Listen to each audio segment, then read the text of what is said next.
Idea, এই শরবতওয়ালি কোথায় যায় আর কোথায় কি করে আর কোথায় থাকে সেই খোঁজ আমাকে আজকে নিতে হবে।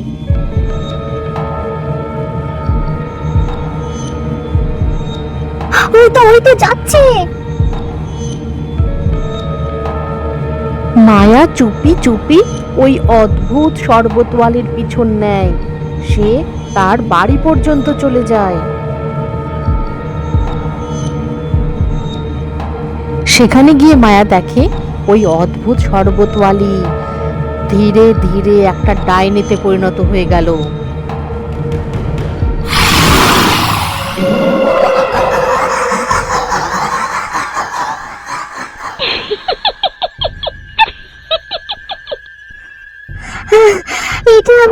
এটা আমি কি দেখলাম? এটা তো আসলে একটা ডাইনি বুড়ি। এবারে বাঘের রক্তটা মিশিয়ে আমি আরো শক্তিশালী ঘোল তৈরি করব। যে জাদুই ঘোল মিশিয়ে আমি আরো শক্তিশালী শরবত তৈরি করতে পারবো, যার ফলে সব বাচ্চারা হবে আমার হাতের মুঠোয়।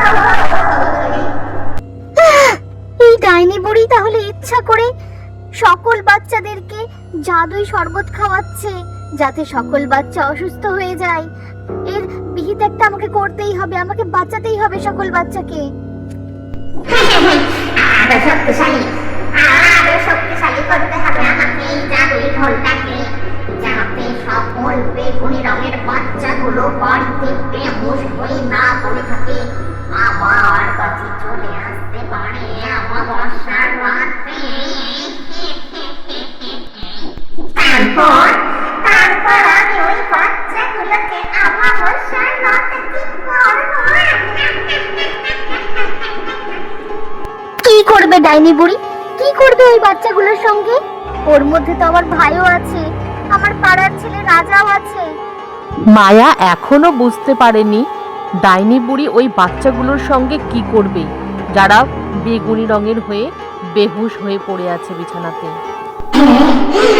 একশোটা বাচ্চা হয়ে গেছে, এবার ওদেরকে দেখে আমি বড় বলি দেব।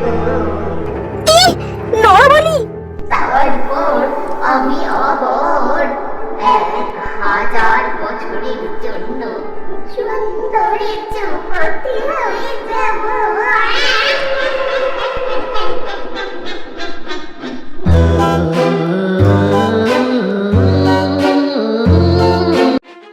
না না, ডাইনি বুড়িকে আমাকে থামাতেই হবে, যে করেই হোক আমাকে থামাতেই হবে। আমার ভাইয়ের জীবনের ব্যাপার, কতগুলো বাচ্চার জীবনের ব্যাপার।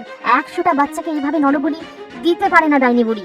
আমাকে সাহস করতে হবে, আমাকে ভয় পেলে চলবে না, আমাকে শক্তি জোগাতেই হবে। এই সর্বনাশী কাণ্ড আমাকে থামাতেই হবে। ডাইনি বুড়ি শরবতে মেশানোর জন্য অনেক শক্তিশালী জাদুই ঘোল তৈরি করতে আরম্ভ করে। এদিকে মায়া তার ভাই সহ বাকি সকল 100টা বাচ্চাকে ডাইনি বুড়ির হাতে বলি হওয়া থেকে বাঁচানোর প্রতিজ্ঞা করে।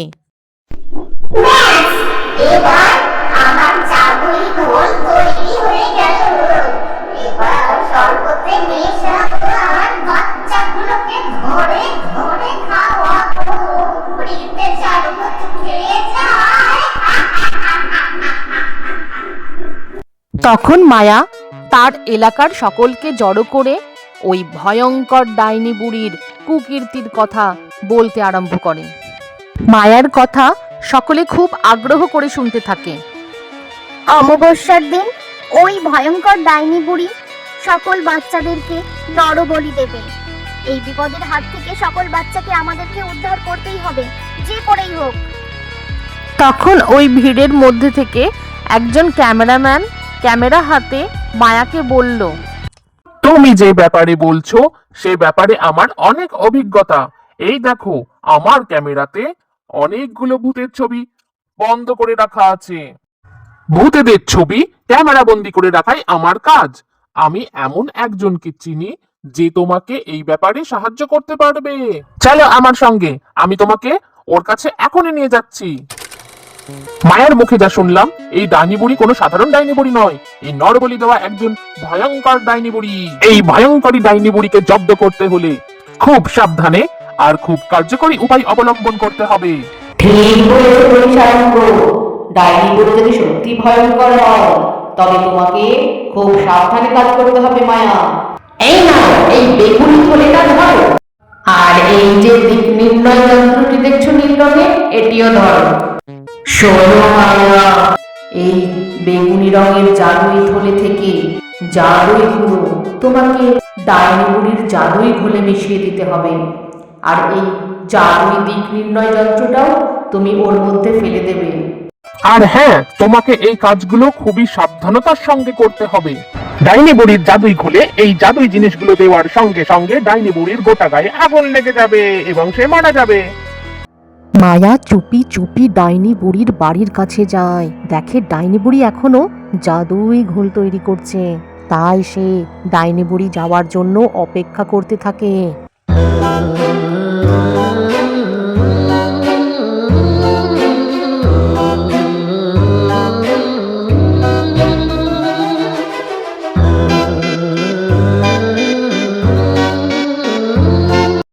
ডাইনি বুড়ি চলে যেতেই মায়া চুপি চুপি ডাইনি বুড়ির ঘরে প্রবেশ করে।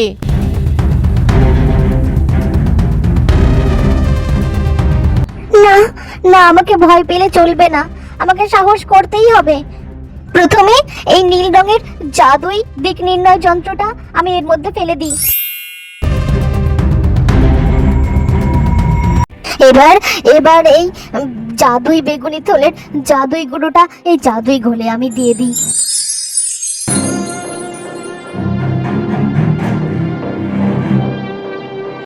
ঠিক তখনই ভয়ঙ্করী ডাইনি বুড়ি চলে আসে এবং মায়াকে দেখে ভীষণ রেগে যায়।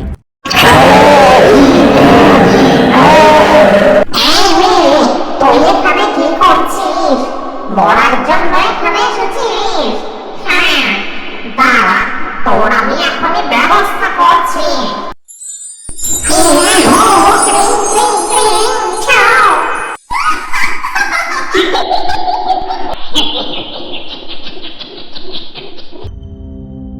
সেই ভয়ঙ্করী ডাইনি বুড়ি মায়াকে আটক করে রেখে জাদুই ঘোল বানাতে আবার মন দেয়।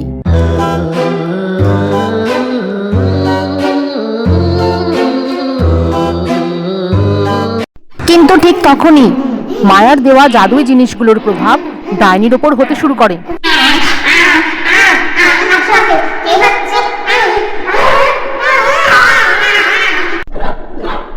এবং হঠাৎ ডাইনি বুড়ি অদৃশ্য হয়ে যায় এবং তার মাথার টুপিটা হাওয়ায় ভাসতে ভাসতে মাটিতে পড়ে থাকে। মায়া কিছুই বুঝে উঠতে পারে না এইসব কি হচ্ছে তার সঙ্গে। ডাইনি বুড়ির বাড়িতে ঘটে যাওয়া সকল ঘটনার বর্ণনা করতে থাকে মায়া তার এলাকাবাসীর সামনে। সবাই তার কথা শুনে ভীষণই অবাক হয়ে যায়। আর ওই যে ক্যামেরাম্যান সারঙ্গ, সে মায়ার সকল ঘটনার ছবি তুলতে থাকে। দেখো দেখো, আজকেই অমাবস্যা আর মায়া সকল বাচ্চাকে আজ বাঁচিয়ে নিয়েছে নরবলি হওয়ার হাত থেকে। ওই ভয়ঙ্কর ডাইনি বুড়ির হাত থেকে মায়া সকল বাচ্চাকে বাঁচিয়ে নিয়েছে। কি আনন্দ, কি আনন্দ। কিন্তু সেই দিন রাত্রে অমাবস্যা শুরু হওয়ার পর রোহন বিছানায় উঠে বসে এবং অদৃশ্য কোনো ছায়ার পেছনে তার ডাকে সাড়া দিতে দিতে চলে যায়, হাঁটতে হাঁটতে। আরো সত্যি বলে শুনো। হ্যাঁ, আসছি। রোহন, রাজা এবং বাকি সকল বাচ্চারা ওই অদৃশ্য ডাকের আওয়াজে হিপনোটাইজ হয়ে যাওয়ার মতন এগিয়ে যেতে থাকে, হাঁটতে থাকে। আরো সর্বদেব এসো। হ্যাঁ, আসছি। আরো সর্বদেব এসো। আসছি। কিন্তু সকল বাচ্চারা যাচ্ছে কোথায়?